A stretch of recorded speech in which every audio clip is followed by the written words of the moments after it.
अशोक खरात याला अटक करत असताना त्याच दिवशी कल्पना खरात हिच्या नावावरती जमीन झाल्यामुळे रजिस्ट्रेशन कार्यालयामधील अधिकारी तहसीलदार यांची चौकशी करण्याची गरज असल्याचं शेतकरी नेते राजाराम पाटील यांनी म्हटलंय। तसंच या जमिनीची ईडी चौकशी न झाल्यास उरणमध्ये तीव्र आंदोलन करणार असल्याचा इशारा देखील राजाराम पाटील यांनी दिलाय।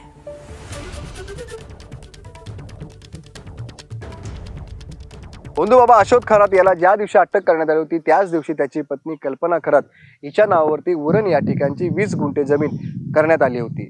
आपल्याबरोबर या ठिकाणी शेतकरी नेते आहेत राजाराम पाटील, आपण त्यांच्याशी बोलूया। सर, काय म्हणाल, 20 गुंठे जागा इथे का घेण्यात आली असेल? ज्या महसुली अधिकाऱ्यांनी उरणच्या ज्यांनी मदत केले त्यांचा मोठा प्रश्न आहे की इतक्या फास्ट हे फेरफार कसे पडले आणि खरातचं प्रकरण उरणपर्यंत आलेलं आहे।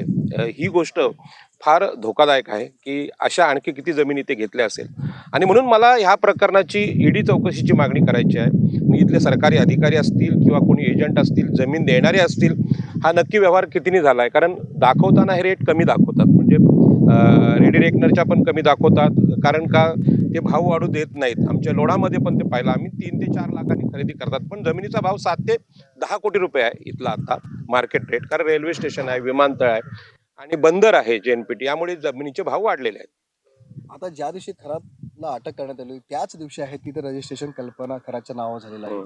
पोलिसांच्या लेखी तेव्हा ती फरार होती। हो, पोलिसांच्या लेखी जर फरार होती तर मग इथे सही नक्की कोणी केली, त्यांच्या वतीने खरेदी खत झालं कसं झालं, तर फेरफार कसे पडले? आम्ही जर 7-12 काढायला गेलो तर तलाठी तहसीलदार इथे लक्ष देत नाहीत। आम्ही इथल्या गावठाणाचा प्रश्न घेऊन तहसीलदारांकडे जातो उरणच्या, ते साध्या नोंदी घेत नाहीत, पंचनामे घेत नाहीत।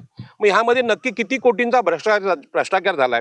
या सगळ्या अधिकाऱ्यांची, प्रशासनाच्या आणि इथल्या दलालांची ईडी चौकशी व्हावी, कारण हे प्रकरण 100 कोटीच्या पलीकडचं आहे आणि म्हणून ईडी चौकशीची मागणी मी माननीय मुख्यमंत्र्यांकडे करतो आणि ते करत नसतील तर इथे आम्ही मोठं आंदोलन करू हे पण सांगतो। सरकार जमीन लुटीसाठी खरात आणि सरकारचे अधिकारी किंवा मंत्रिमंडळ एक आहेत, हे राजकीय नेते खरातच्या माध्यमातून इन्व्हेस्टमेंट करतात का, हा मोठा संशोधनाचा विषय आहे।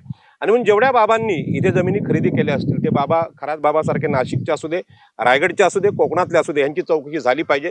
या बाबांना जमिनी लागतात कशा, यांच्याकडे पैसा येतो किती आणि तो कुठे जातो हे जनतेला कळलं पाहिजे। विनायक पाटील, ABP माझा, उरण, रायगड। ABP माझा, उघडा डोळे बघा नीट।